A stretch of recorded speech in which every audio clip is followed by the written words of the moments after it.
It's filming time again! Our schedule is jam-packed for the next couple of days, too. We've got so many different locations and sets to cover.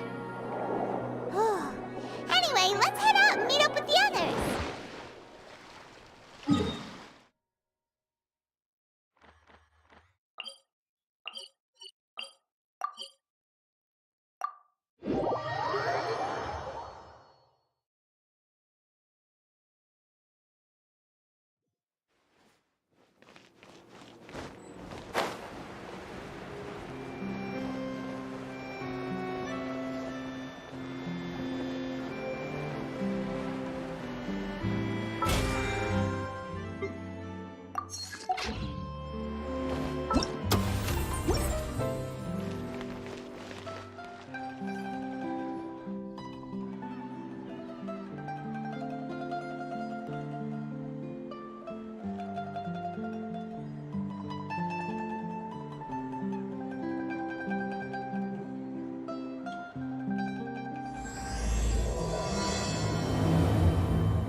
Everyone, we're looking to wrap with our two main ladies today.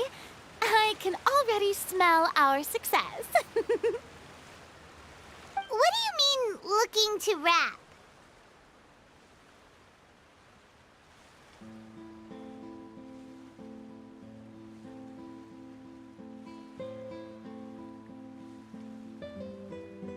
Oh, aren't you the expert now? This upcoming scene is the two Musketeers' final confrontation with the Baron. There will be quite a bit of action, but no choreography beyond what we've already rehearsed. Anyway, get ready. Lights, camera, action! The view is beautiful tonight. It reminds me of that fateful night 10 years ago. And now that I've said it, I can even make out the faint fragrance of herbal tea in the air. Enough, villain! It's time that you pay for the death of our mother! My dear Iris, have you forgotten your manners? How can you speak like this to your own father? I'd sooner swallow all of my teeth than call you father. What did I expect? Seems the daughters have turned out to be just as obstinate as their foolish mother. In this world, Mora and status is everything! She thought she could blackmail me using her children and force me to grant her recognition and concessions? Ah, how naive can a woman be? Mother never asked a single thing of you. All she wished was for us to live a peaceful life, just like the others. It was you who personally brewed the poison of prejudice and sent Mother to her death. Compared to that deadly poison, the 2 bullets that will soon pierce through your heart will be like sweet mercy. And that's exactly why I said you're just as naive as her. Did you really think 2 muskets would be enough to defeat me? So let's see. What is stronger, Mora and power, or the 2 muskets in your hands? Get them! Tulip! There are too many of them! It'll be okay. We'll cover each other, Iris. And Mother will be watching over us, too.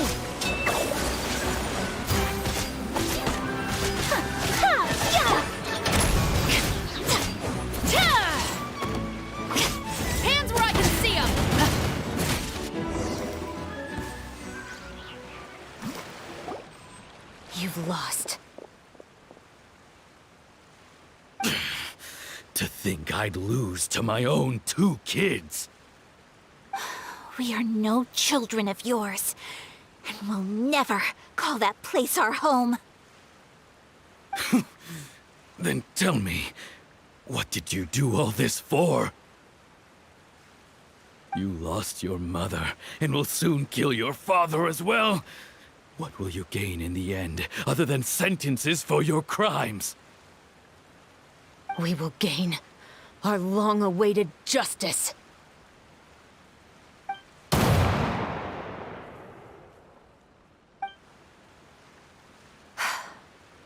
It's over. Finally, it's over.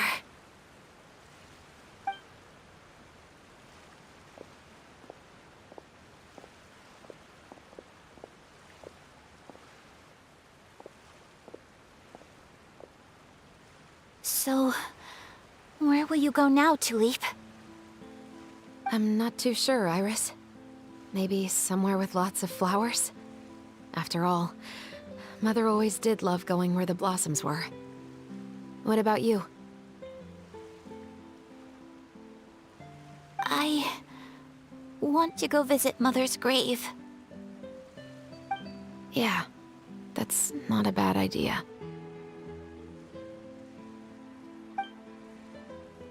Huh? Tulip, look! What is it? It's Mother's favorite. The rainbow rose. Look, it's blooming again.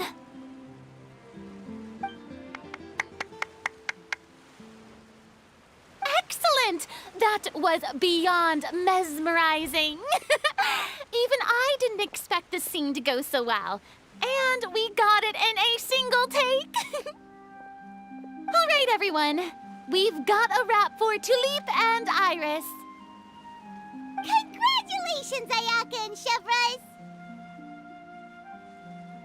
Thank you. I didn't expect our parts to wrap so quickly. I wish I could savor the experience for just a bit longer. Paimon totally understands. Paimon's not ready to say goodbye to the clapperboard either. Filming has really been a lot of fun. You were great too, Chevrolet. The way you said, long-awaited justice. It gave Paimon chills. That is indeed my favorite line in the whole book. I still remember trying to act it out in my room the first few times I read it. Whoa, Paimon would have never guessed you're that type. Who doesn't like stories where the guilty are punished and justice prevails over evil? Don't forget, I'm the captain of the Special Security and Surveillance Patrol. Captain, I have something urgent to report. Please excuse me, everyone. I'll be back in just a moment. It's okay, don't worry about us.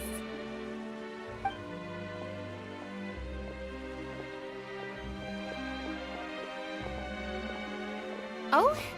Was she whisked away by work already? I was just about to tell her how great she did. It seemed like some urgent official business. Then perhaps we should thank the stars that we were able to wrap both of your parts so quickly today. Switching around the filming schedule would have been a real pain. Anyway, I actually came over to let everyone know that we're all done for today. You can go home and get some rest. And one last thing, Miss Ayaka. Your acting skills today were immaculate as always. Are you sure you won't consider taking up full-time acting? See, I just happen to know this great troupe that's still looking for a lead actress. Thank you for your kind words, Director Farina. Unfortunately, there are still many matters that I have to take care of back home at the Yashiro Commission. I cannot remain in Fontaine to pursue an acting career. Nevertheless, I will make sure to treasure this incredible opportunity in my heart. Oh, that's a shame, but I understand. Just let me know if you ever change your mind. I believe it's also about time for me to take my leave. But hopefully I'll see you on set over the next few days. Even though my part's wrapped, I'd still like to swing by and help out the crew. See you tomorrow, Traveler and Paimon. Yep, see you tomorrow!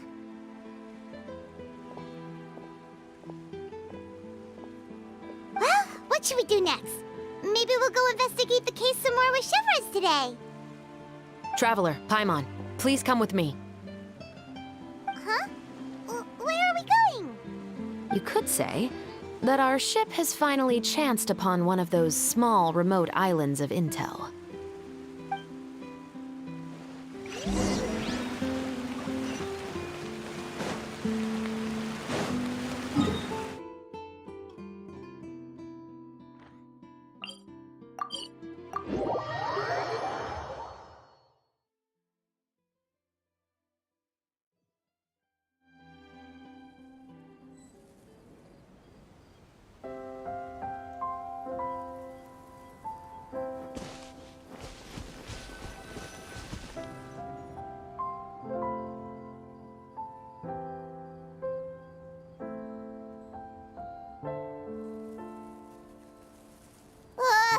Paimon's exhausted. Paimon definitely didn't expect having to float this far after a full day of filming. So, Chevres, why did you take us here? Affirmative. It wasn't anything conclusive, but it should show us a clear way forward. Have you ever heard of someone by the name of Emily? Oh, you mean that famous perfumer? She's a good friend of mine. She's lent me her aid several times in the past to resolve some difficult cases. After I discovered the rainbow rose at the scene of the murder, I sent it to her. After all, she's probably the foremost expert on flowers and scents in all of Fontaine. And then? There was nothing remarkable about the flower or the trace amounts of soil left on it. But according to Emily, the rainbow rose left by the killer was derived from a very rare cultivar. Huh. Paimon didn't know that there were different varieties of rainbow rose. Paimon just thought they grew everywhere in the wild. Flowers that are deliberately cultivated will always show some different features from those that bloom in the wild. We already knew that the rose left at the scene belonged to a special cultivar, but with Emily's expertise, we were able to pinpoint the place where it was first picked from. Oh, Paimon gets it now. So whoever first planted that rainbow rose was probably the killer. Precisely.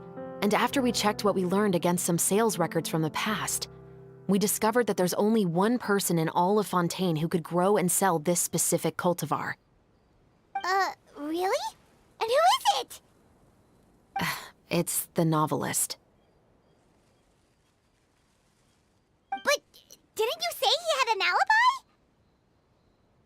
To be clear, I haven't changed my mind about him. I still don't think he was the one who pulled the trigger. However, that doesn't mean the true culprit never visited him at his home or never purchased a rainbow rose from his garden. Whatever the case, we will have to confirm a number of things with him. So you mean the next place we need to go is... Yes, we're going to pay him a visit at his home.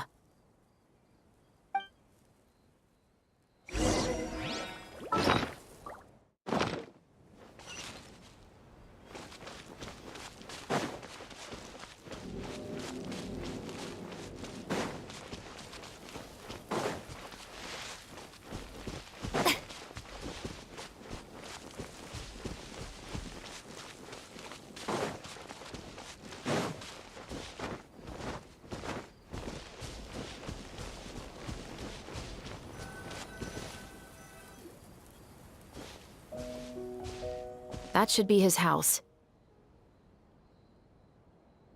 There are so many Gardamex stationed around the place. That's pretty unusual, right? According to what he told me last time we spoke, he hired them so he won't be harassed or disturbed. Huh. So there are a lot of flowers in his garden, but Paimon doesn't think we'll be able to pick one without alerting the Gardamex. Right. Which is exactly why I think there has to be a special connection between him and the killer. So, should we knock? Just wait here for now. I'd like to take care of a number of those Gardamex first. But they're so far away. How are you planning to do that? Don't forget, Paimon, I'm actually the real-life captain of the Musketeers.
All clear.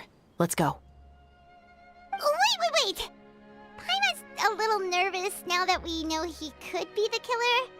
Can we go over our plan of action again? I'll go knock on the door and make sure it's safe inside. Once we're sure that we're in the clear, I'll ask him to come with us for a quick round of questioning at the guard's headquarters. But can't we just arrest him? We still have no evidence that he's the killer, or that he lent the killer any direct aid. Still, it would be appreciated if you could pick a rainbow rose from his garden for me while I'm talking to him. It'll help the Marachose Phantom confirm Emily's theory. Sure, no problem. Just be careful, Chevres.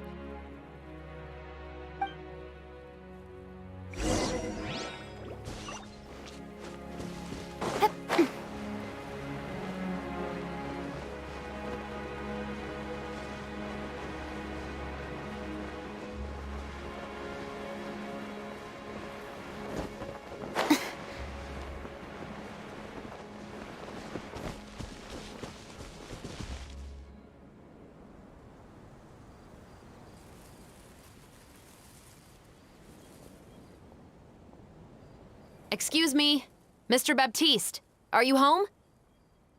Who could it be at this hour? Oh, it's you, Officer Chevres. Would you mind accompanying me to the guard's headquarters, Mr. Baptiste? We would like to ask you some questions about a case. Oh, is it still regarding the murder case from before? I cannot confirm or deny that at this time. So it is then. Listen, I need you to come with me, Mr. Baptiste. Miss Chevres, I'll save you the trouble. Oh, and you two over there? There's no need for you to pick my flowers either. It's not time for them to bloom yet. Oh! Okay.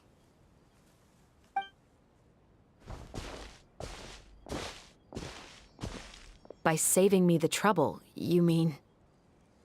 I will confess, I was the killer. Huh? He just admitted he's guilty!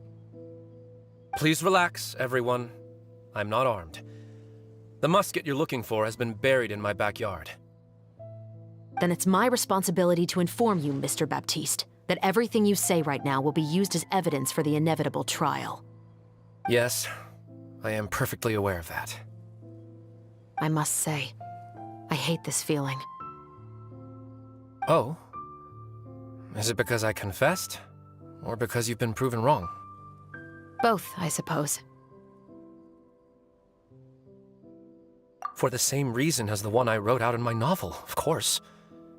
I did it to exact revenge. I know you haven't figured out the link between the two of us. Had you done so, I'd have been taken away to the headquarters a long time ago. But that won't stop me from always remembering his grotesque face. After all, he was the one who killed my mother. Your mother is still healthy and well. You know, I was adopted as a child. I was referring to my birth mother. That was never recorded in the orphanage's records. Please forgive a 6-year-old child for concocting some lies to protect himself after watching his mother die right in front of him. So, your novel, it was like a record of your life? No, of course not. It was a work of fiction with many embellished parts.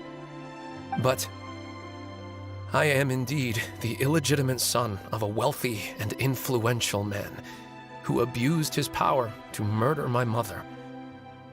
That part was 100% real. But the man you killed didn't have a Mora to his name. He was a hired assassin, an irredeemable beast who sank his fangs into a defenseless woman just for a few bags of Mora. But if that's really the truth, you wouldn't be telling us any of this now. You still haven't managed to take revenge against your father, the true mastermind behind it all. I never thought I'd hear that kind of thing from the captain of the Special Security and Surveillance Patrol. I'm simply skeptical about your motives. It's simple, really. I've grown tired of everything and don't want to shoulder this burden anymore. You may have considered me too soft to pull the trigger. Well, as it turns out, you are exactly right. I've become overwhelmed by the aftermath of the murder. So you're going to call a stop to your revenge, just like that? The true mastermind is too rich and too powerful for me.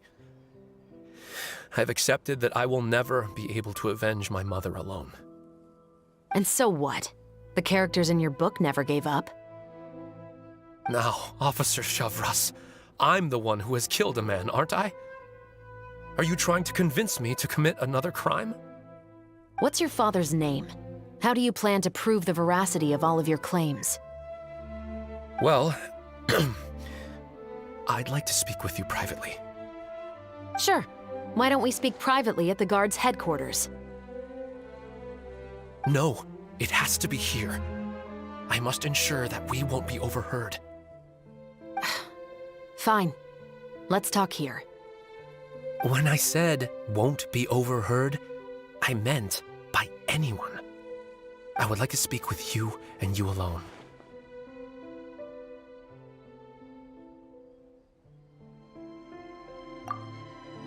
Thanks. I appreciate it. Please stay safe, Chevres.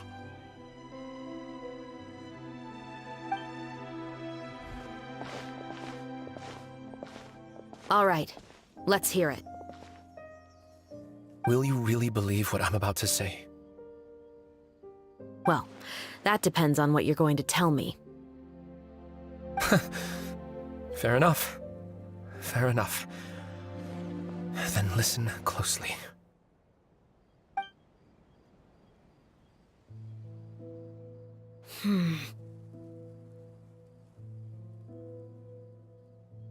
So that's how it's all connected. So, it seems you believe me after all. Do you want me to go public with this?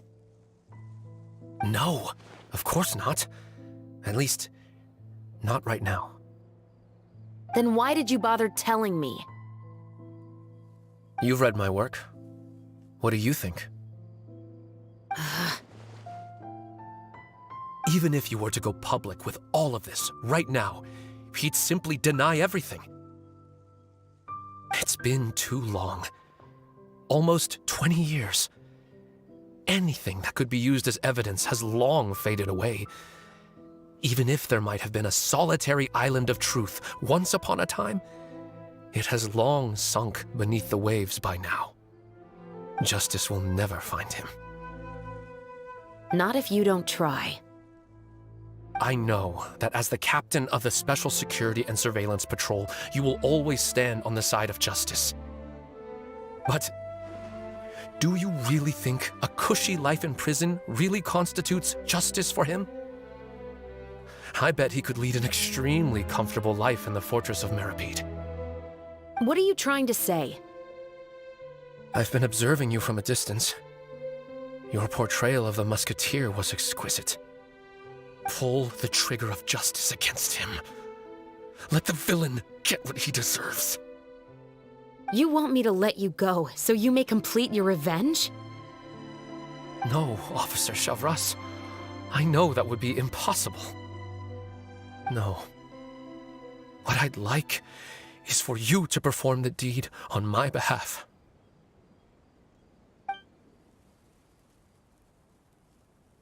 Oh, Shivra sure is taking her time. What could they be talking about anyway? Oh, Paimon's worried. What if he decided to attack her?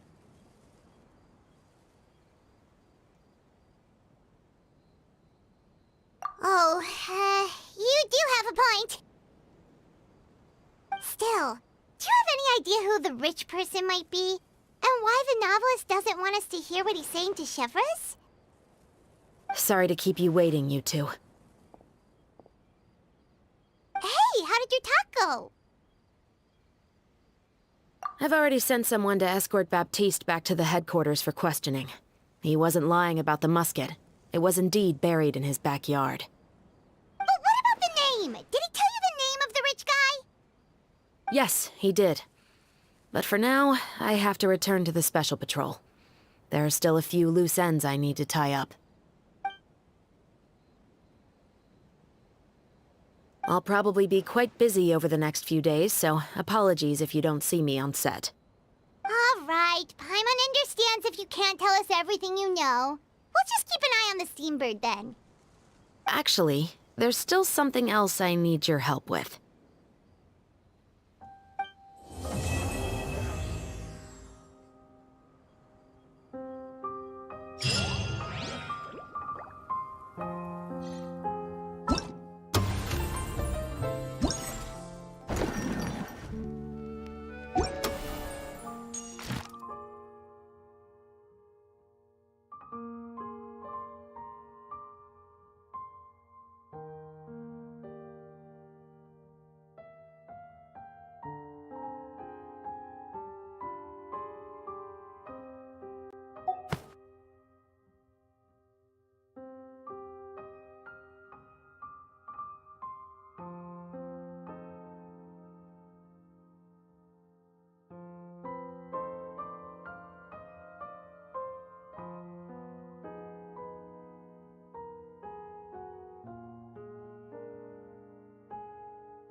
one!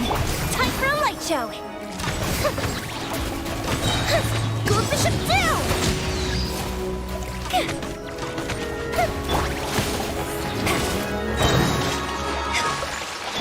Strike a palm! Judgment! Lights out! Break a leg! Unleash!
Boring!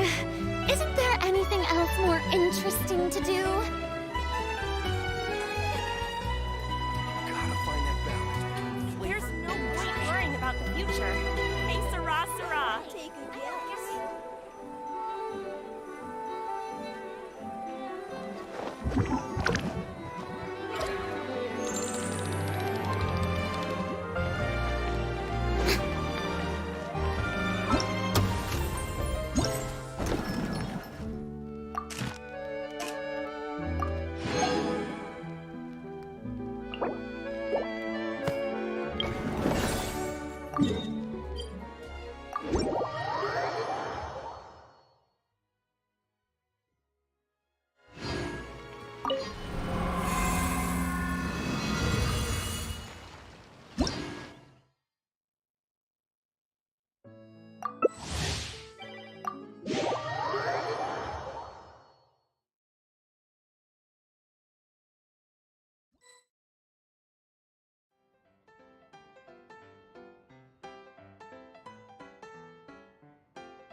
Water comes in many flavors.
Tea parties are a must for the well-mannered.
Please!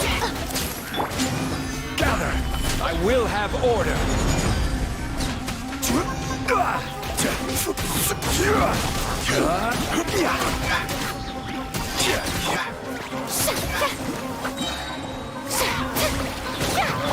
Smile!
You are not welcome.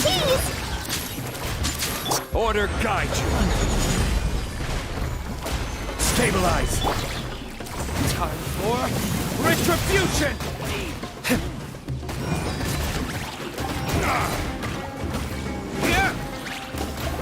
How gradual. Lucky today. Strike a pose! Let the world come alive! Hard-hitting explosive! Hold that pose! I will have order. Gather. We'll meet again. Burn. You want this one?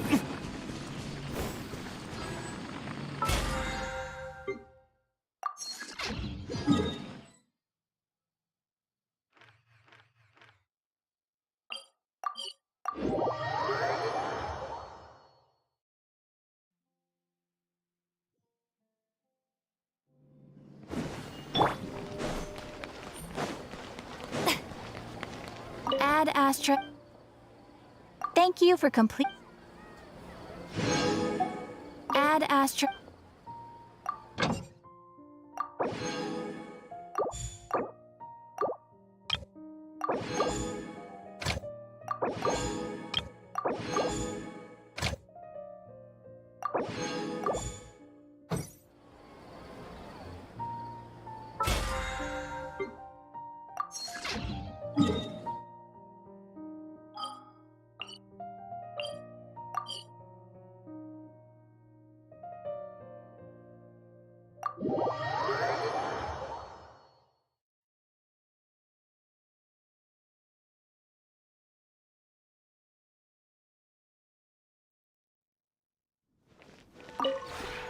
We have put in...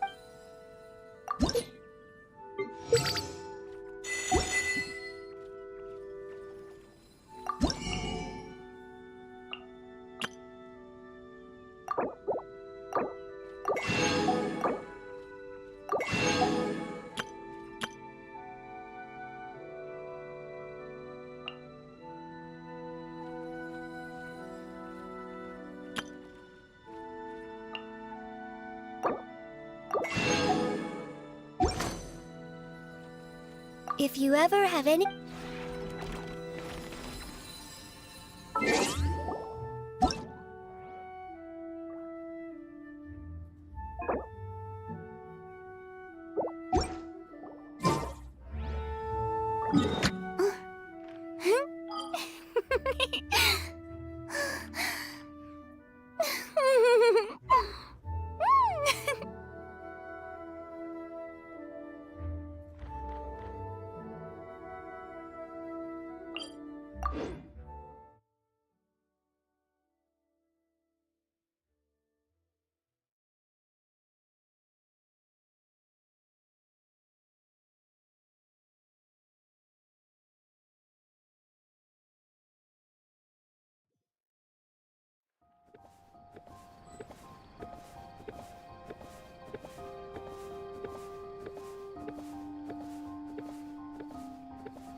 too popular can be such a hassle.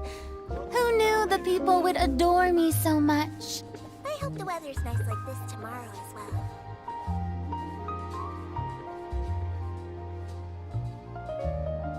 Welcome to Palais Mermoni. I hope the weather's nice like this tomorrow as well.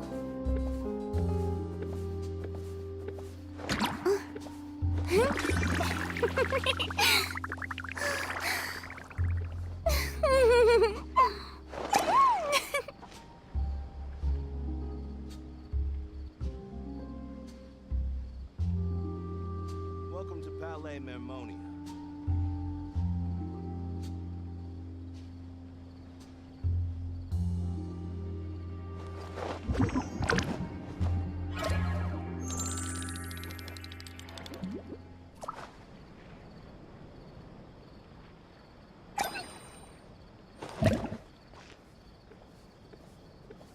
Welcome to Palais Mermonia.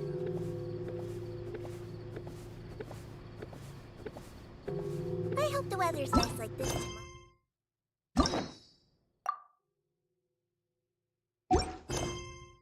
Tea parties are a must for the well-mannered. If you'd like to learn...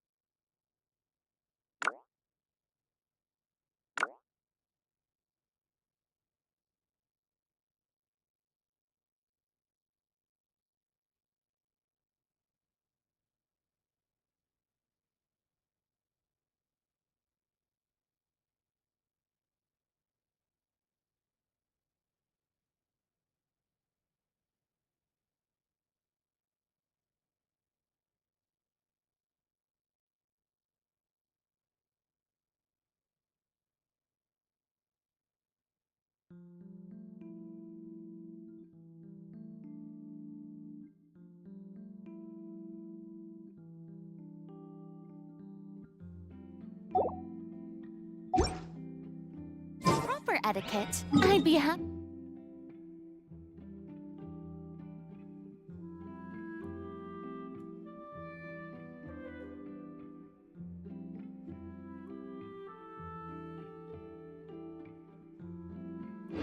to teach you.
An antique's value is in the eye of the beholder.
longer next time?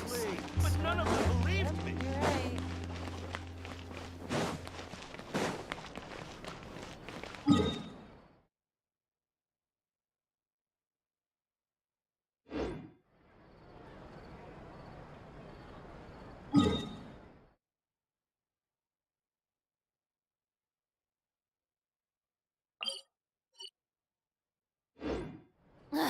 More.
Patience.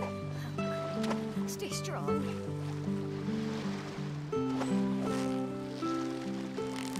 So close, so close. Whoa, nice catch.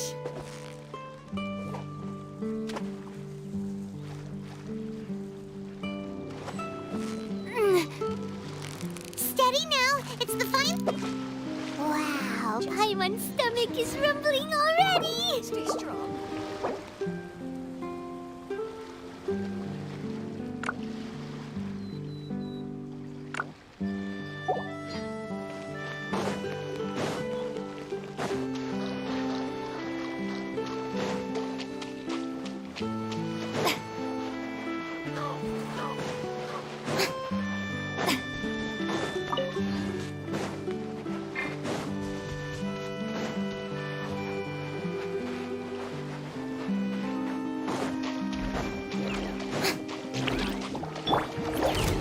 Quake!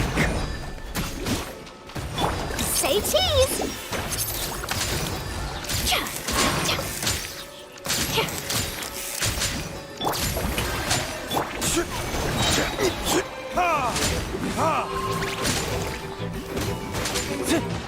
Order guide you. Stabilize. Hold that pose! Time to shine! Truth bomb!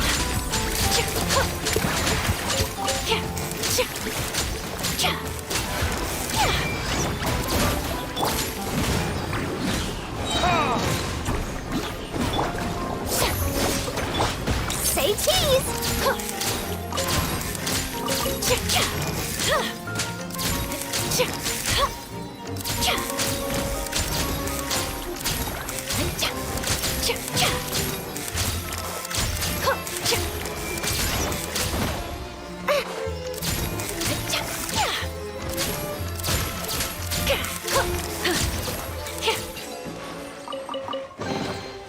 I doubt anyone's still looking for these.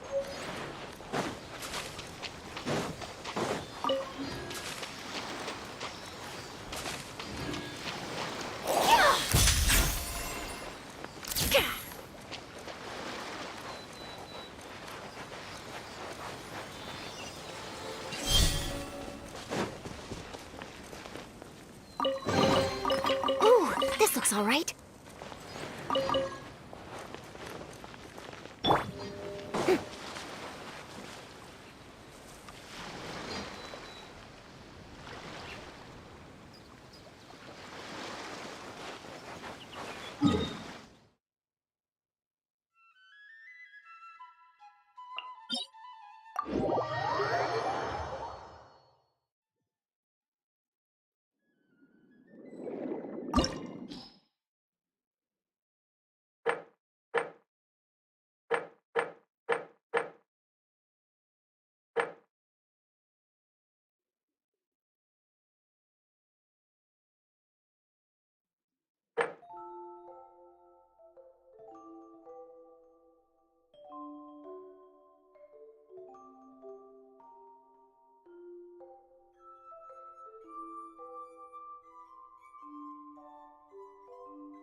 As expected.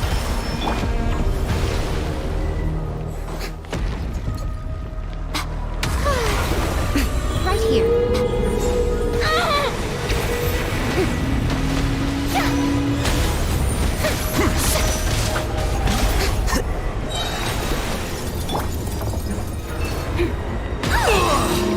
Take these photos to the steamer.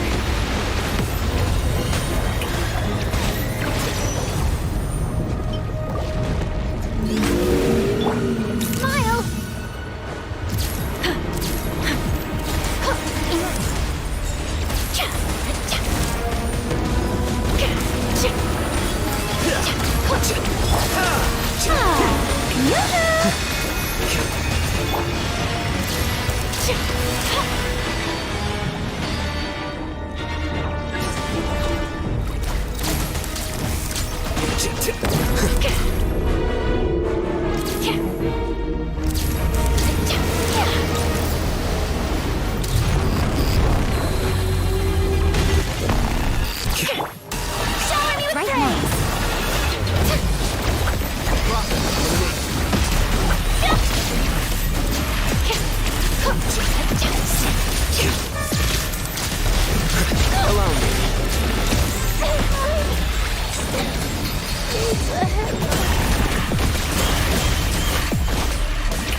Sorry, I couldn't protect.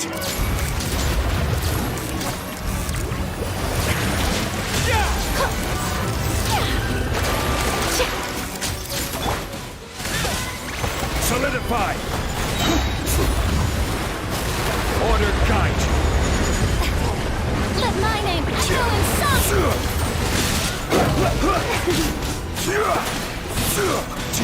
Smile! Hard-hitting exclusive!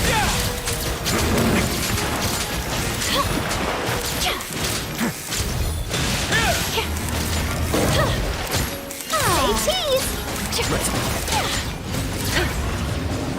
cheese!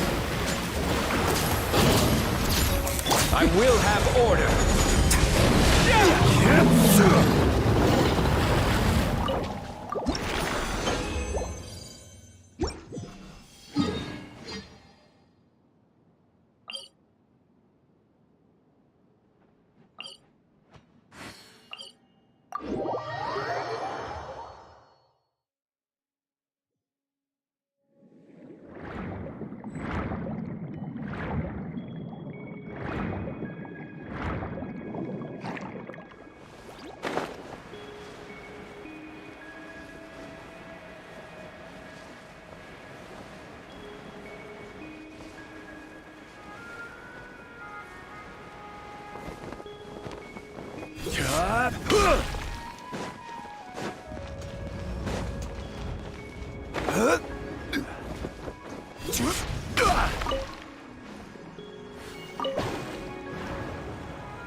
Stabilize!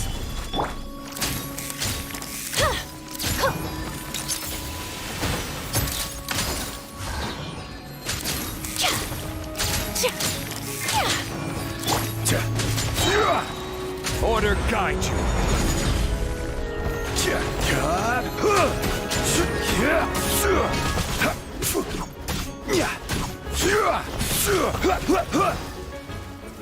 Gather!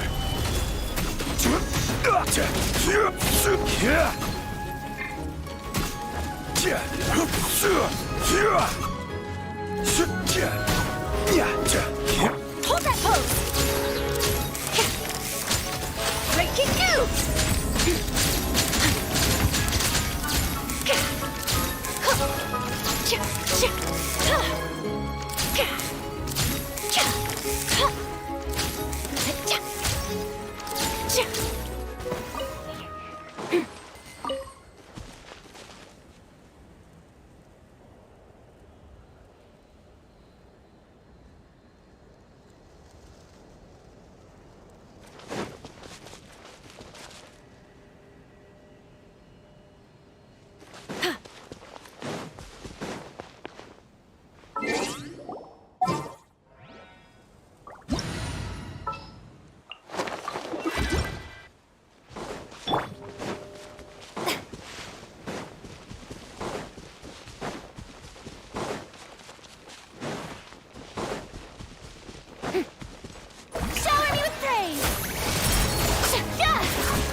Smile!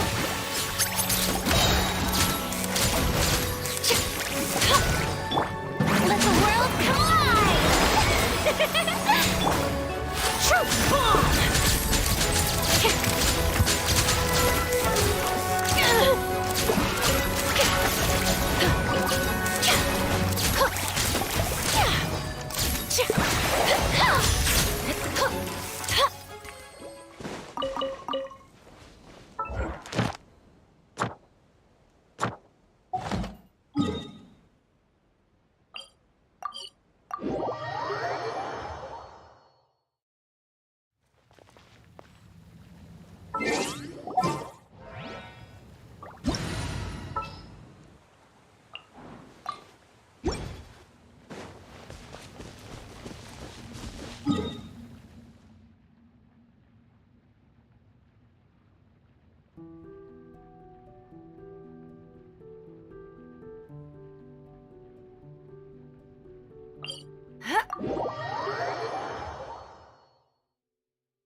Solidified!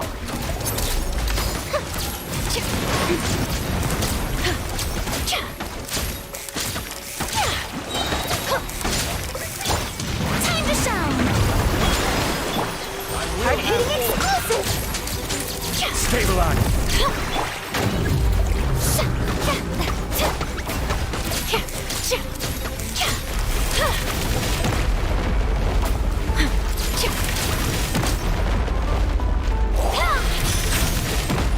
I come to help!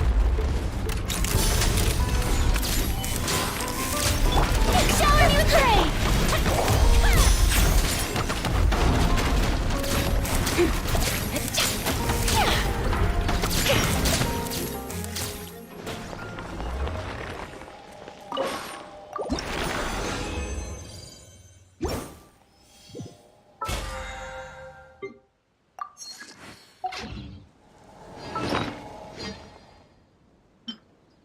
The Steambird is an excellent publication.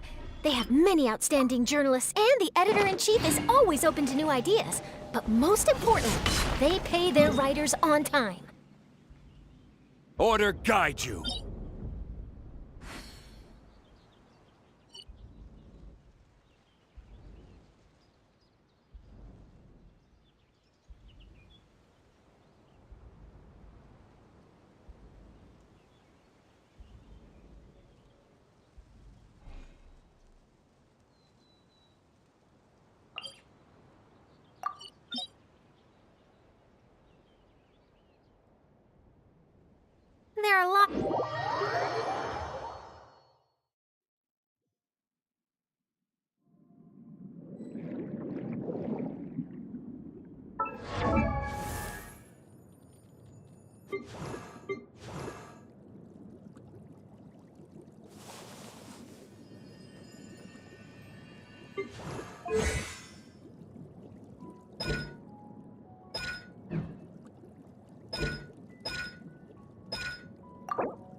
Right now,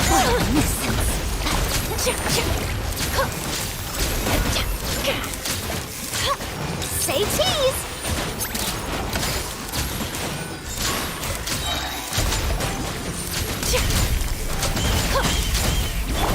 Yoo-hoo! Hey, let the world collide! emerge.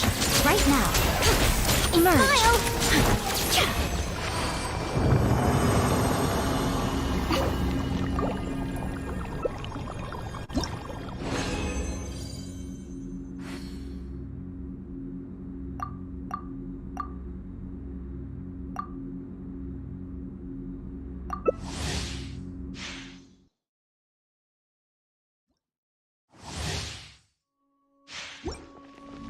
Right now. Right here. Hold that pose! Temple of Wisdom!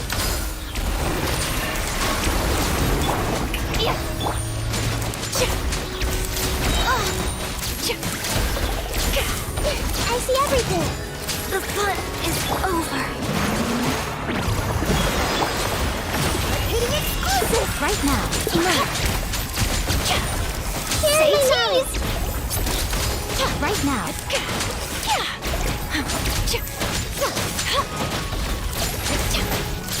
Right here, right now. Show a new trick! Let the world collide! Breaking news!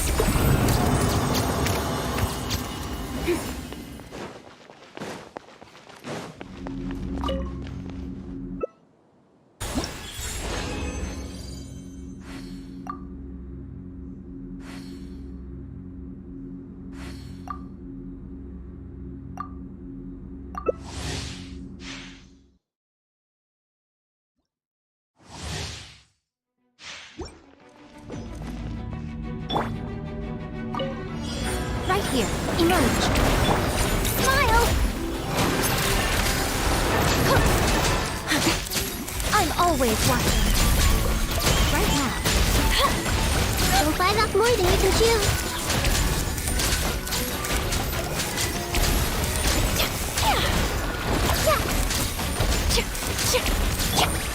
Strike a pose. Now. Time to shine! Say cheese! Right here. Boy, I missed.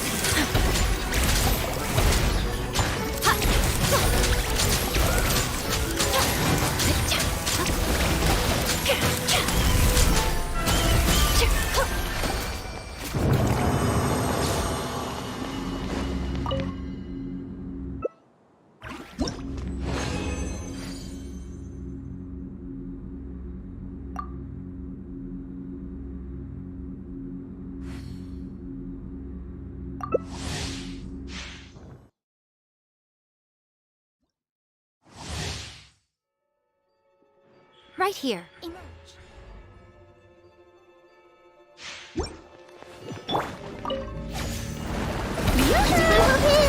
Smile!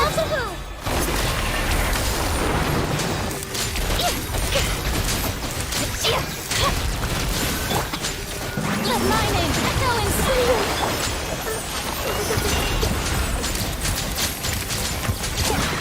Right here.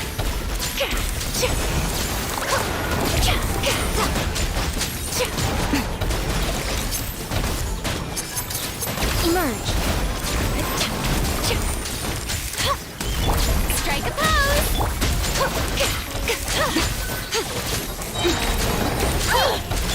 Sharing my knowledge! World collide. Right now. Right here. Hard-hitting exclusive!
May I present?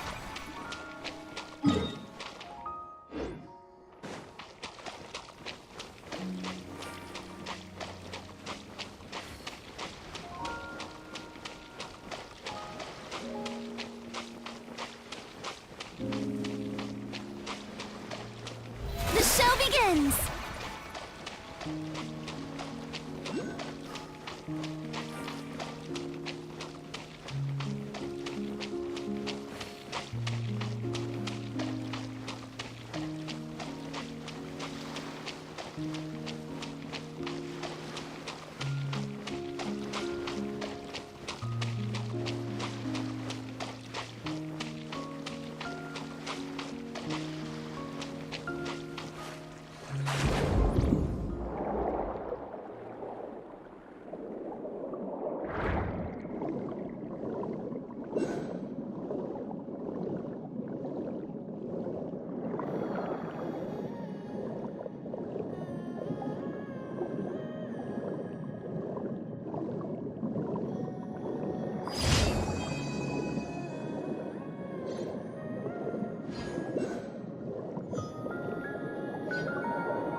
too popular can be such a hassle. Who knew the people would adore me so much?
Hold that pose!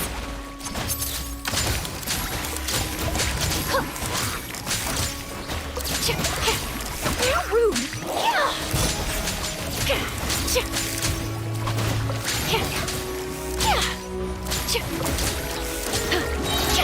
Say cheese! Let my name echo in song! Solidify! I will have order. Strike a pose! Bishop down! Breaking news!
We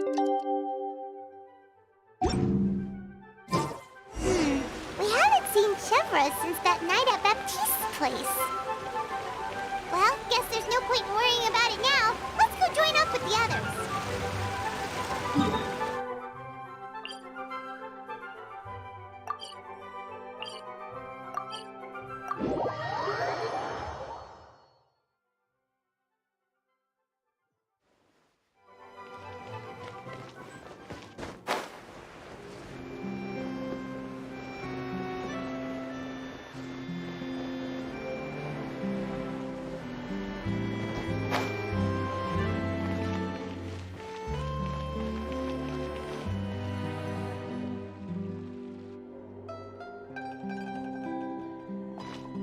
Good morning! Hayaka and I were just talking about you. Is Chevra still not joining us today? Probably not. We haven't seen her either. Huh? That's such a pity. Director Farina said that we've only got a few small scenes left before wrapping up the entire thing. She even said that she'll get me into a couple scenes, so everyone will have a chance to shine in front of the camera. We were also planning on having a victory feast once we're all finished filming. You can join us, right? If only Chevros was here. I still haven't taken a photo with her. I'm afraid that can't be helped. Those special patrol folks are like phantoms when they've got a case on their hands. But to be honest, I'm even more concerned by what I read in the Steambird earlier this morning. It said that the killer in the murder case was none other than the author of the Two Musketeers. Oh yeah, I heard about that too. He came forward and confessed his crimes, but gave no explanation as to why he pulled the trigger. We didn't know about this case at all when we joined the film. Is it going to affect the reception of our work? From a pure publicity standpoint, this will draw a lot more attention to our film. I have to say, though, that no director can be perfectly comfortable with garnering attention through means other than artistic skill. To be fair, I feel like that ship sailed the moment you allowed yourself to be named as the director on our posters. It's not my fault that I'm super popular. What was that saying again? My popularity has, Sunk to an all-time low? spread to the four corners of Tibet.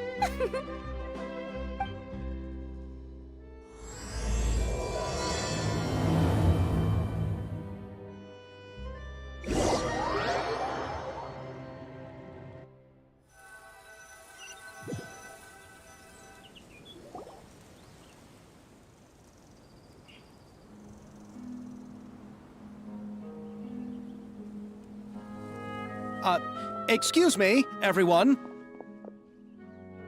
Xavier! Feels like it's been ages since we last saw you.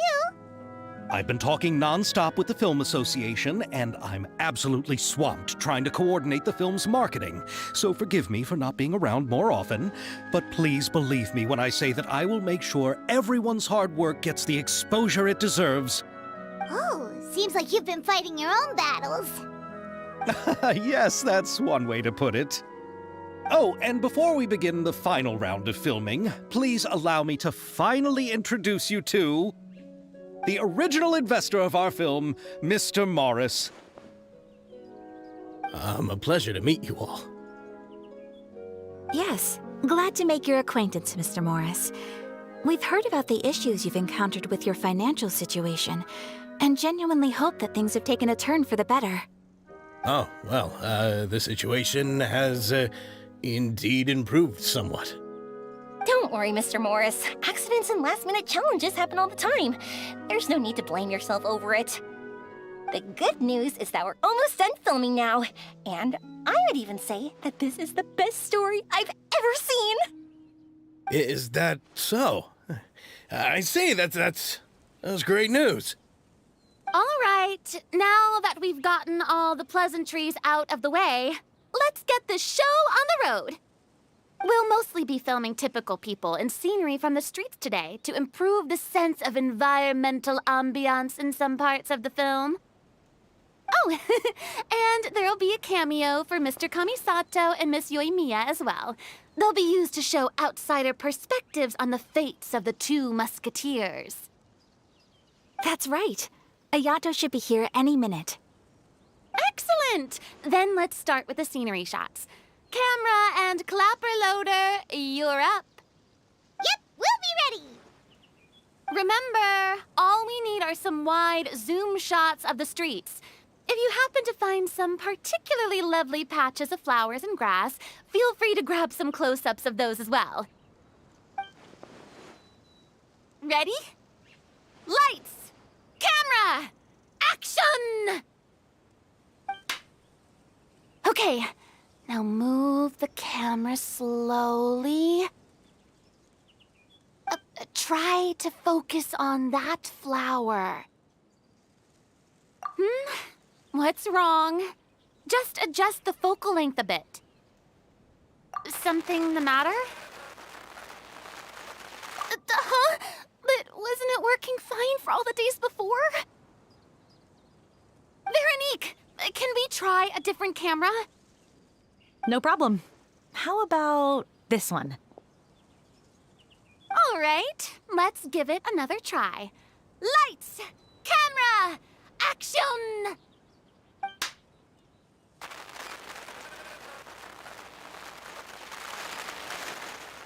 Don't tell me. This one is broken too? Veronique, do we have any other spare ones we can use? I'm afraid we only brought these two today. What? Then go find a workshop to get them repaired right away! Oh, and you too, Bono! Go find our spare camera in the warehouse and bring it back to the set! On it. Greetings, everyone. My apologies for the delay. Is something the matter, Ayaka? It seems like there are some issues with the filming equipment today. We're stuck for the moment. I see. Well, let's not just stand here twiddling our thumbs. Actors, to the makeup booth. We'll start on the next scene as soon as we get a working camera.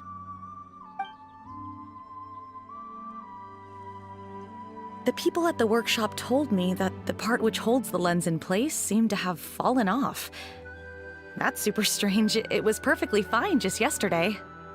Well, no time to dwell on that now. Let's get back to filming. Ahem! Quiet on set! Places, everyone! Lights! Camera! Action!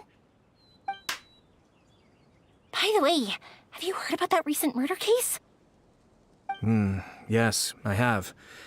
It seems that they've caused quite the commotion in the city. I heard that the chief of the guards is so mad about not catching the culprit that he's about to explode. Oh?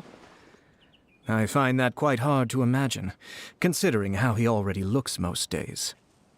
Director, we have a problem.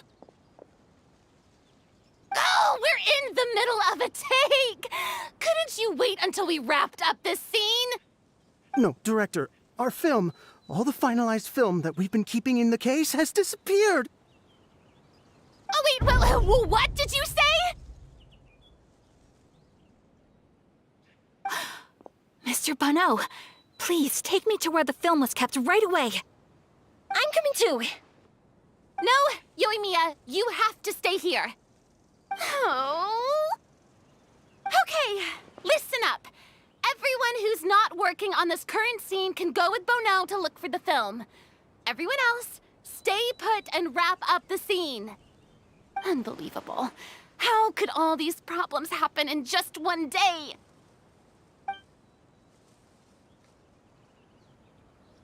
We're back. How did it go? Did you find the film? We found it in the sewers. Huh? In the sewers? Is the film still okay? We discovered it just in time, so we should still be able to salvage it. The others are checking now to see if we lost any specific scenes. You scared me for a moment there. I nearly thought we had lost everything. I really don't want to experience that feeling of despair again. Okay, but who could have stolen the film and dumped it there? Could it be, some competitors working on other films? But if they wanted to harass us, why wait until the last day? Okay, we don't have time to really look into it right now. Let's strike while the iron is still hot and wrap this thing up once and for all. Yeah, let's finish it.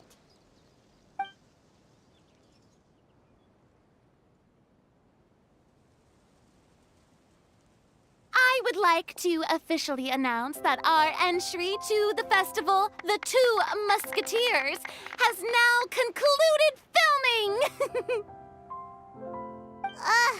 Paimon is spent. It's so late already. Even though the filming process proved to be extremely challenging, everyone provided valuable and unique contributions to the final product. Thank you all for your dedication and support. And just like Director Farina, I would also like to extend my most heartfelt thanks to all of you. Really, you've all helped me so much. All right, let's save the awards speech for later, and hopefully also get some rehearsals in before the real thing. Anyway, now it's time to party! Let's all make our way to the beach and have a celebration feast so loud and fun that even the blubber beast will want in. Party, party! Paimon wants to party!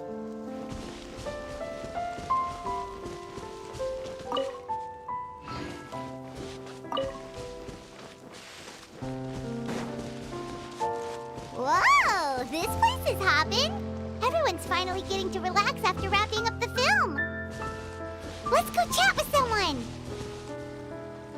Have you ever seen a fireworks show, Mr. Morris? It's pretty amazing. I'm afraid I haven't, but I'll take your word for it.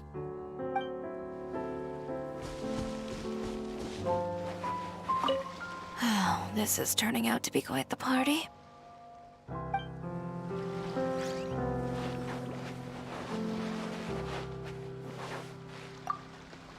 I was thinking, if this film turns out to be a success, could I ask the two of you to stay and be a part of my crew? Of course, I'll definitely increase the pay for next time. I'd be more than happy to, Mr. Xavier. Thank you for the offer, Mr. Xavier. But I've made some plans to go on a journey to the other nations once the festival is over. Is that so? Well, then in that case, bon voyage, Miss Veronique. Please feel free to get in touch once you've returned to Fontaine.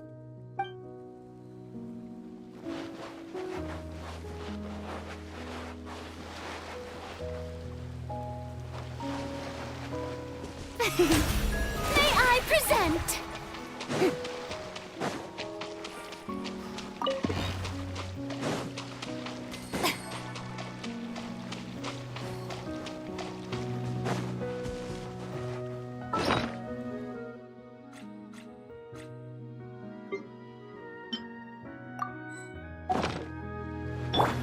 Hold that pose!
Ah. Hey, Ayato! How's your work been going? Everything went rather smoothly. Thank you for your concern. Ayato told me that we've already confirmed the dates for some Inazuma Fontaine cultural exchange events.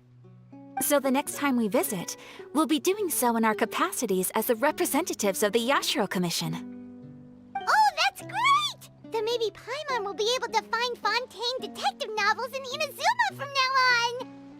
Oh, wait. Wouldn't Yaimiko get upset if that happens? That would be stealing some of her business.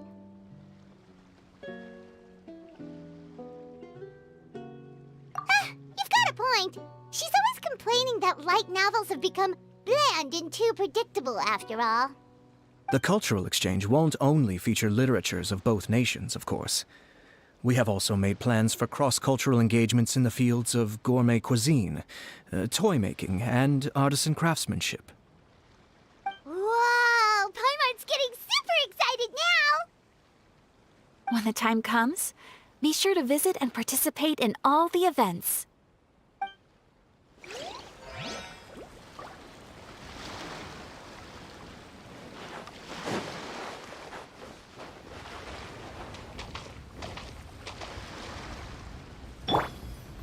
Say cheese!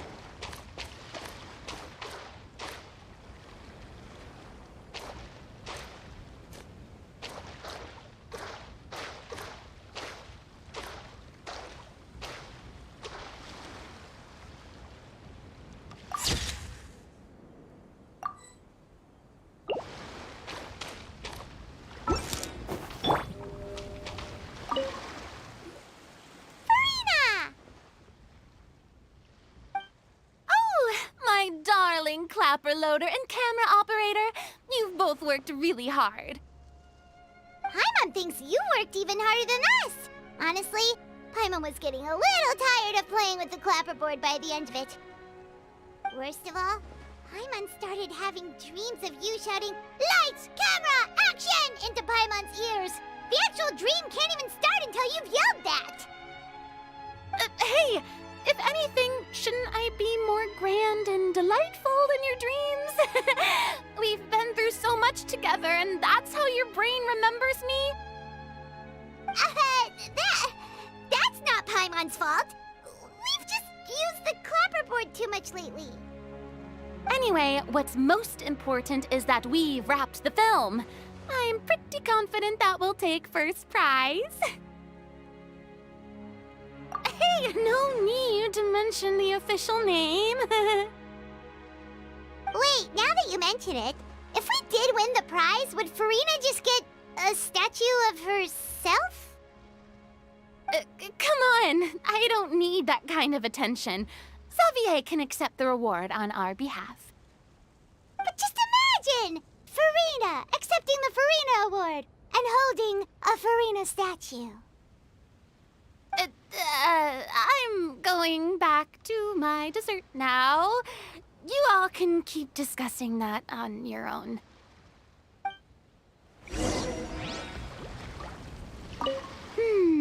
What kind of dessert should I try next?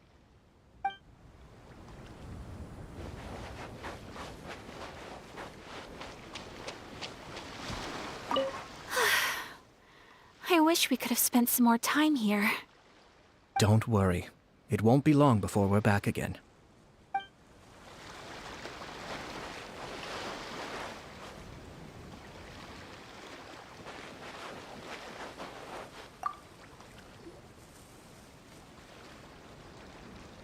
Chiori! Hey, you two. Are you not really into these kinds of big social occasions? Not particularly. But this is still better than Fontaine Fashion Week. But if this film becomes a big hit, people will definitely come flocking to your shop. Yes, that's highly likely. As long as the film can premiere as planned. Are you still worried about the case? That and all the obstacles we had to face today. You're right. It's as if all our bad luck just manifested at once. But why today of all days?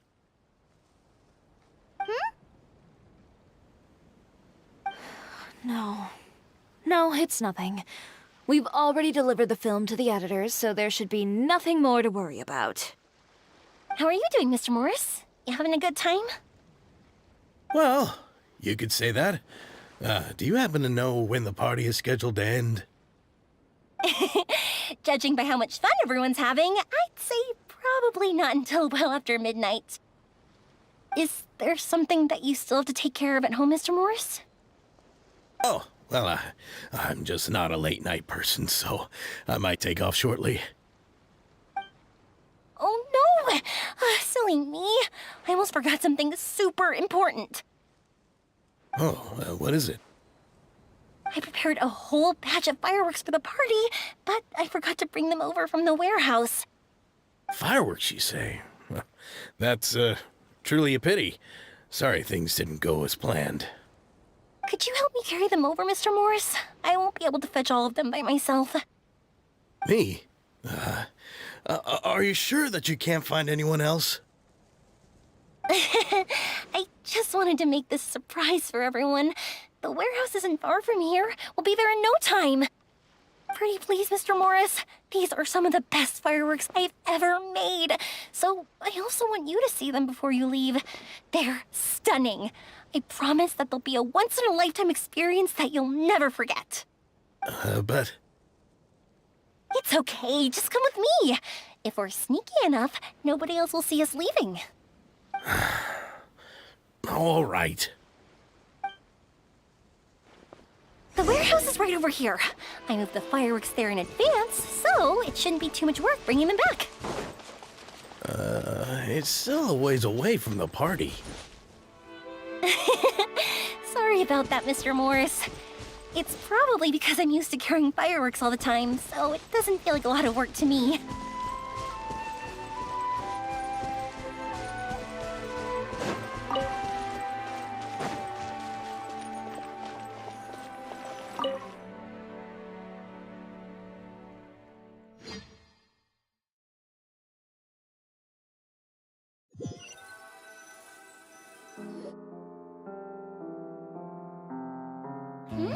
It's dark in here. Wait here, Mr. Morris. I think the light switch should be somewhere over here. Why did I have to get roped into this? What was that?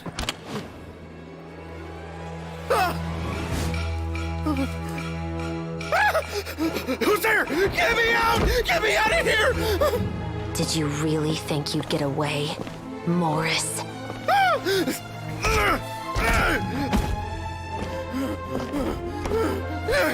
You've got the wrong guy. It wasn't me. I'm not the killer. You know, Eliza died a far more heroic death than this. She fought your assassin to the end, to save the children she had hidden beneath the floorboards.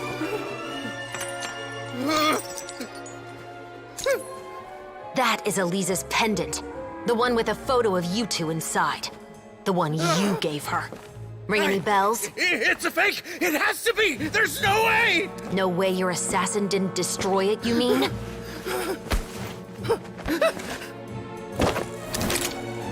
Did you ever love her, Morris? Or was killing her always the plan? No, please. Listen to me. I told Eliza to keep us a secret. I paid her plenty for her silence. I never thought she'd keep the child. Everything was gonna come out, and I had no choice. She forced my hand. No! I'm begging you. I have money. Just name your price, please. You can keep your Mora, and you can go to hell.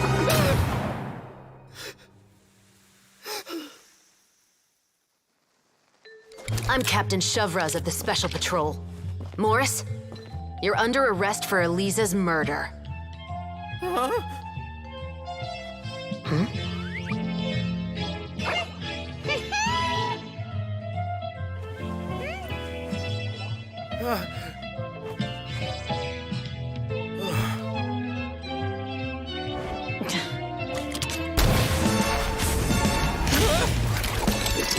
You're under arrest too, prop manager Veronique.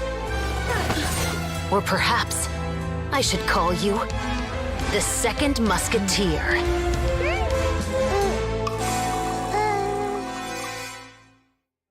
Wait, what's going on? This wasn't in the script. Drop the gun, Veronique. Why? Why would you keep me from exacting revenge on this heartless monster? Drop your weapon. This is my final warning.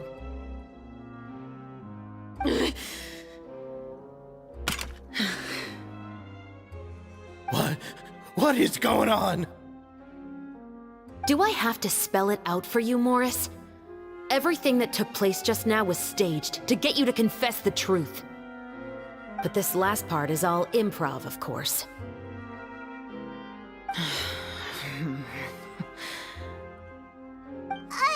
Chevres, you told us you wanted us to help you stage a play. You never said anything about the Second Musketeer.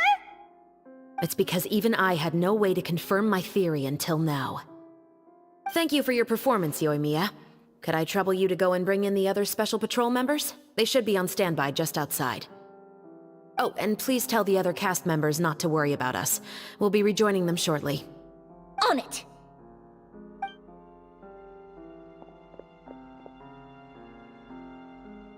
So what do you think, Morris? Care to talk about what happened 20 years ago? My patience is limited, you know. Don't force me to take you back to the interrogation room. I'd wager that you wouldn't last for more than a minute in there. With the recording we made, you have no chance of winning in court. Cooperating with us now is the most practical move. All right. I'll talk. I hired an assassin to murder Elisa. She once worked as a maid on my family's estate. She was very beautiful, and after some time I fell for her. We kept our relationship a secret and carried out an affair for some time, but it wasn't long before she became pregnant. And if my parents ever found out, they would have stripped me of my inheritance and status, driven me out of my home. I also didn't expect Elisa to insist on bringing the pregnancy to term. She even asked me to leave my family and travel far, far away with her. She believed that you were truly in love with her. I didn't have a choice. I gave her a large sum of mora, told her to leave the family and to get rid of the baby. But then years later, she sent me a letter. There were photos of 2 children, and she even asked if I could find some time to visit them. Huh? 2 children? Paimon thought Baptiste was the only... you mean... Even if she had the children against your will, you could have just ignored the letter entirely. Why kill her? I had just gotten engaged to be married to an heiress from another wealthy family. So if anyone were to find out about Elisa, my life would be completely ruined. I didn't have a choice. No, you always had a choice. You just made the wrong choice. Again. Do you know how it feels to watch your mother be killed right in front of you? My brother and I were hardly even school age yet. We were hidden beneath the floorboards, grasping each other's hands like a lifeline. We were so terrified that we didn't even know we could ever take a breath. All we could do was to watch Mother try to fight back, and then collapse to the floor. Even after the assassin left, we were still too terrified to leave our hiding spot. We thought that he might come back. It was only until the next evening when we finally climbed out and gathered around our mother. But she had already become cold and stiff to the touch.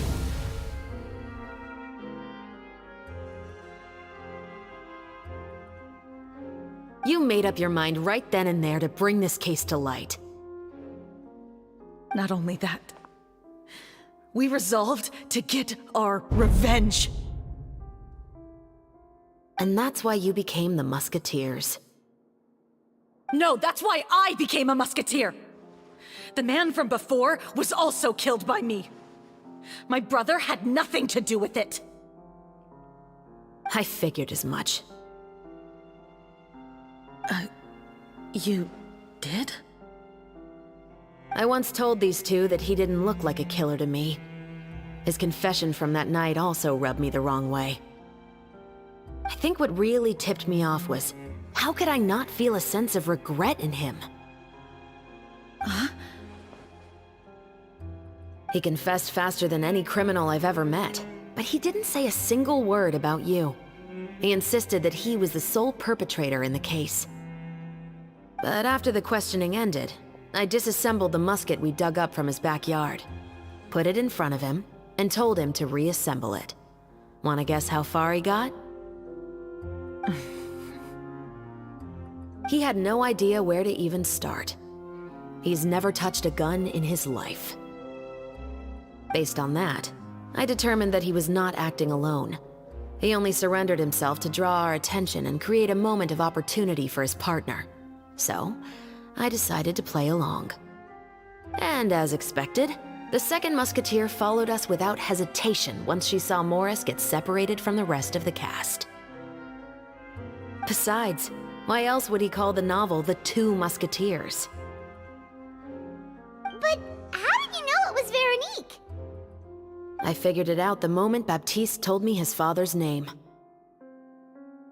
That so-called financial crisis was all just a ruse. He just wanted to sign up as the investor and then leave the film without any source of funding. After all, he has a vested interest in minimizing the reach of this story. It's really just the same thing as what he did to Eliza all those years ago. Human scum. But then Xavier pulled out all the stops and got the film made against all odds. Morris couldn't have that. With the killer in custody, he figured it was safe to act. And so he came to visit the set today, just as I expected. Wait, so you were behind all those mishaps today?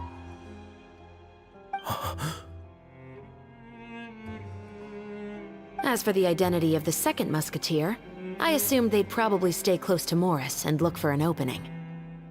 And if they already knew that Morris was the film's investor, then that narrowed the list of potential suspects as well. Furthermore, being the props manager would allow the culprit to avoid scrutiny by purchasing mechanical parts in the name of the crew. With that hypothesis in mind, I went back to check Baptiste's orphanage adoption records.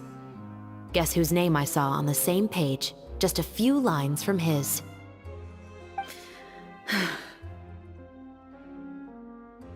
My brother. He trusted you. As in, he trusted me to perform the deed on his behalf? He trusted you to stand on the side of justice. I am. I thought you could do it as well. Oh, the look on your face when you told him to go to hell. I really thought you'd put a bullet in his brain. You know what he has done. Are you telling me that you'd rather see him spend the rest of his life living like a king in the fortress of Meripede? I will never be able to forget the feeling of my mother's cold, lifeless hands. And you would call this ending fair? Is this what you call justice?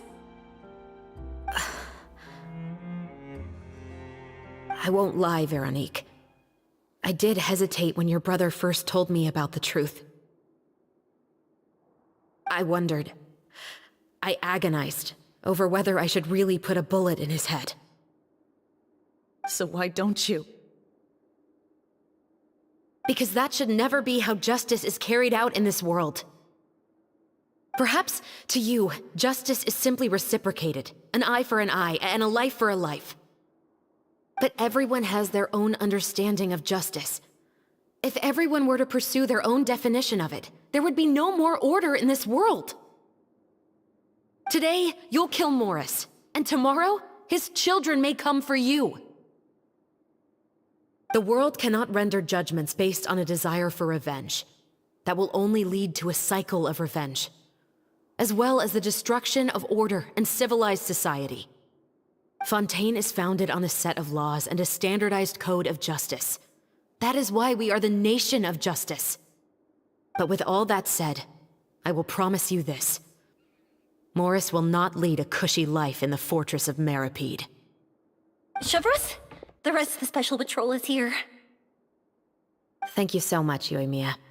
Letelier, Terena, please take them away.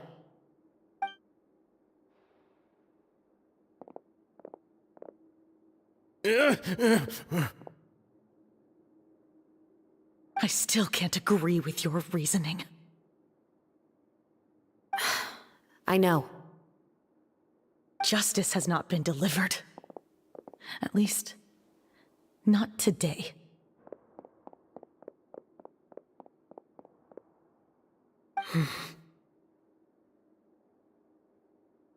Chevreuse. Let's go. We should give an explanation to the crew. Thank you for your concern. I'm fine. I'm just thinking about the things in life that have driven people to take justice into their own hands.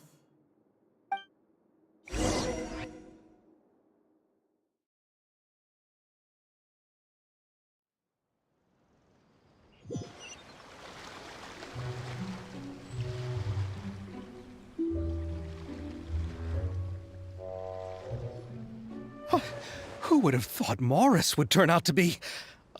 I'm at a loss of words. How could he have done something like this? I'm just glad that you're all safe and sound. Who knew that such a labyrinth of cases would be behind this story? Well, what should we do now? We have a finished film, of course, but should we still go ahead with the premiere? What do you mean? Shouldn't you be even more motivated to spread the word now that you've learned the truth? Shiori is right. I'd also like more people to see this story for themselves. But the real ending of the story seems to have deviated somewhat from the one in the script. Is that still acceptable to you, Miss Chevreuse? The call is yours. We still have time to reshoot an ending if that's what you'd like. No, it's fine as is. I like what we have for the catharsis. Romanticism is what gives works of art their appeal. Fiction is able to explore means of restitution that could never work in real life. Just like the real world, the world of stories also has its own set of rules and justice. These different possibilities are what initially drew me to reading in the first place. Sounds good to me. I support your decision. What about Veronique? Will she be okay? She will soon face her judgment alongside her brother and Morris. If I had to guess, they'll probably all be sent to the fortress of Maripede. I'll make sure to give Risley a heads up about it. Oh, you mean that kind of heads up?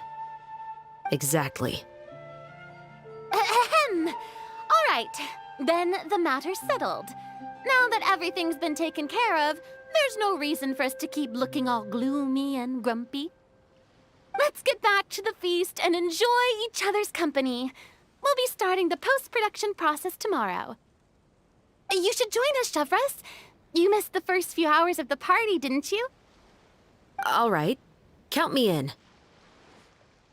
Then I'll wait for you over there. There's still some good news that I'd like to share with Chevreuse. Traveler, Paimon, could you wait for me by the sea after the party ends? I'd like to go on a brief walk with the two of you. Thank you very much.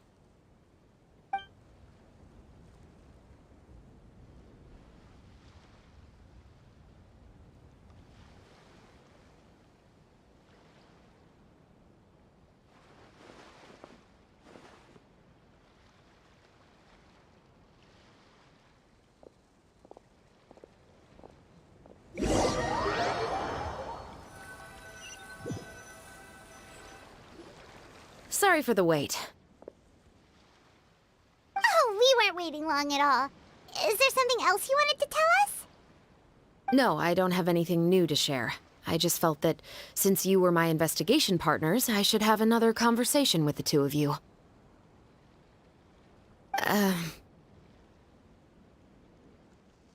Traveler, how would you have responded to Baptiste's request if you were in my shoes?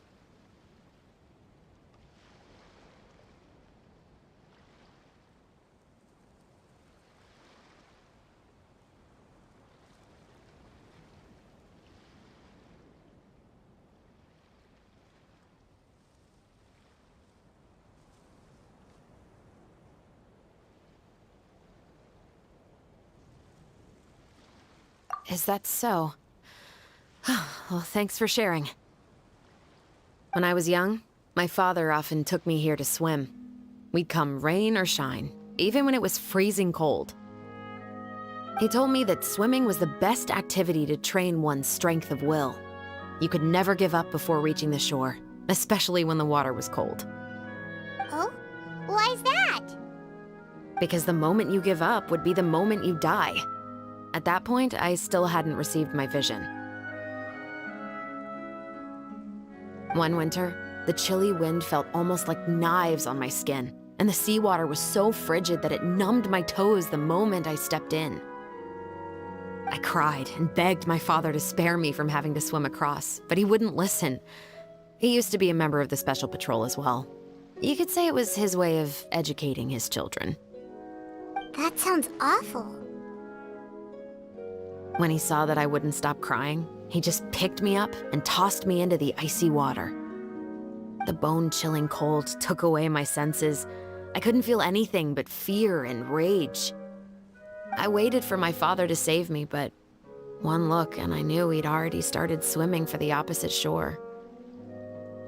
I realized that if I were to give up, I really would die right then and there. I used all of my strength to try and catch up to my father. Those few minutes felt longer than my whole life up until that point. I did, however, make it to the other side. I've never felt afraid about anything in my life after that, nor have I ever cried again. That way of teaching would have never worked on Paimon. Yeah, I don't think that was the right method for anyone. It's just that, working now as I am in the pursuit of justice, I still sometimes feel like I've been tossed into that winter sea all over again. The anger and the helplessness. Chevres. But the worse I feel, the more I know to never give up. The alternative would be to forever lose myself among the waves. Anyway, how about a race? Neither of us will drown, but we can still see who swims faster. You guys go ahead! Paimon will grab the clapperboard to mark the start of the race.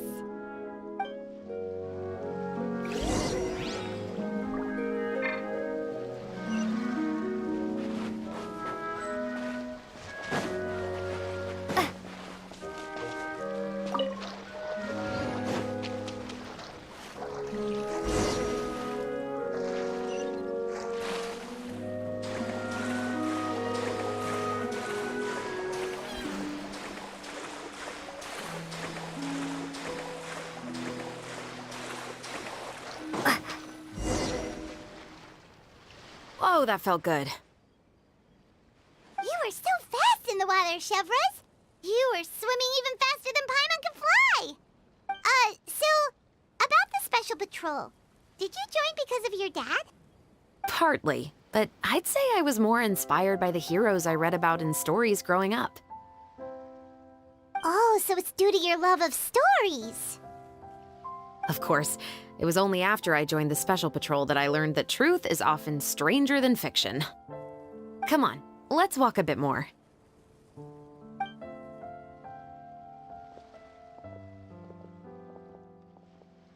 To be honest, I do sometimes question whether the decisions I make are the right ones.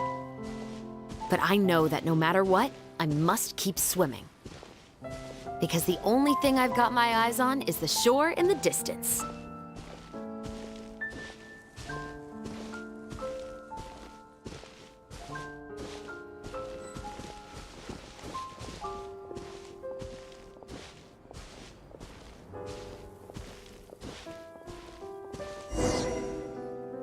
Thank you for coming on this walk with me. I feel a lot better after getting all that off my chest.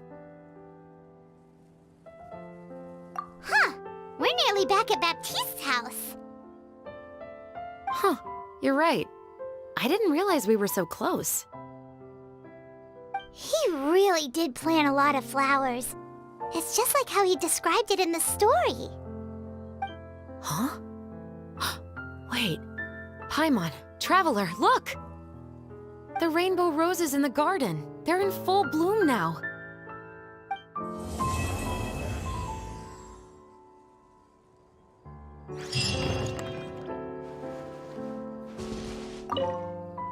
though it's a bit late, I must thank you for investigating this case with me.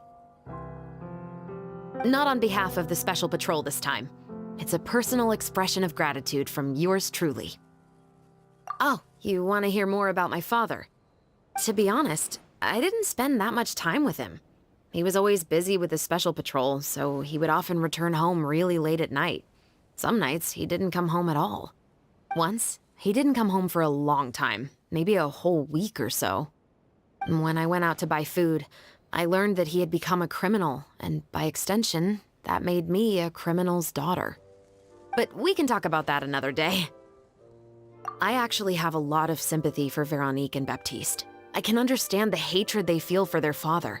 But that doesn't mean I'll allow them to walk the path of evil, even if it might lead to another sense of justice. Films are different from the real world. They're a form of art and represent the wishes in people's hearts. I adore the two Musketeers, and I'm very happy to have had the opportunity to act the role as one. I can't wait to catch the film when it premieres in the Opera House. I'm looking forward to seeing the audience's reaction to the climactic ending. Thank you for looking out for me. I'll see you at the award ceremony. I'd be very surprised if we don't win.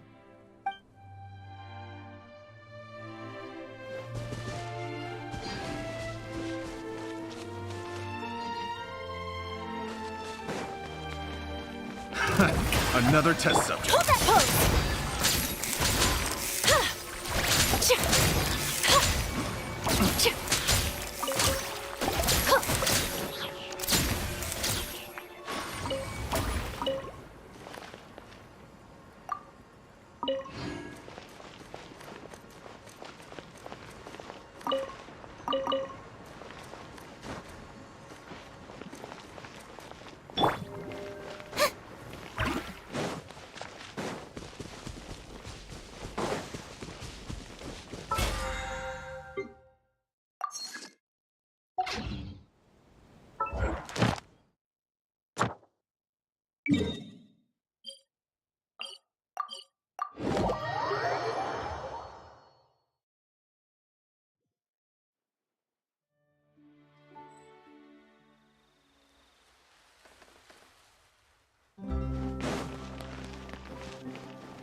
Ad Astra.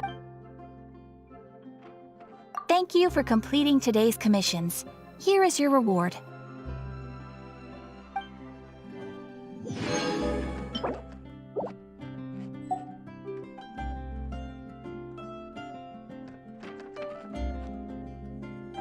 There'll be an extra fee for that.